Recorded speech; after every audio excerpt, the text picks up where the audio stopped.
Αγορά, πώληση ή επένδυση.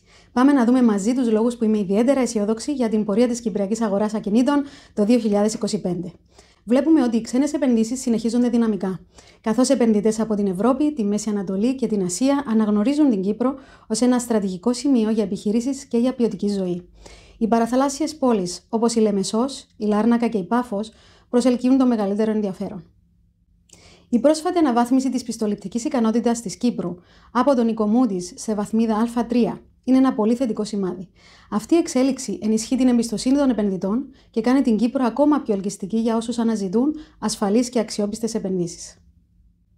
Οι προσπάθειες για ένταξη της Κύπρου στη ζώνη Schengen μέχρι το τέλος του 2025 μπορούν να κάνουν την Κύπρο ακόμα πιο προσβάσιμη και ελκυστική για διεθνείς αγοραστές.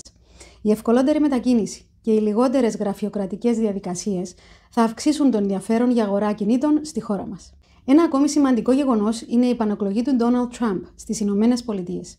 Οι προσπάθειες του για την παγκόσμια ειρήνη, όπως και ο τερματισμός του πολέμου στη Γάζα και η επιδίωξη μιας λύσης στην Ουκρανία, δημιουργούν ένα κλίμα σταθεροποίησης. Αυτή η σταθερότητα ενισχύει την εμπιστοσύνη των επενδυτών.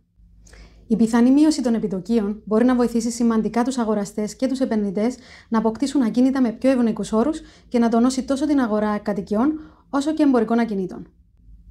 Κλείνοντας, αναμένουμε αν όχι περαιτέρω ανάπτυξη, τουλάχιστον σταθεροποίηση της αγοράς, καθώς το αυξανόμενο κόστος κατασκευής και η έλλειψη διαθέσιμης γης και οικοπαίδων συνεχίζουν να ασκούν πιέσεις στις τιμές των ακινήτων.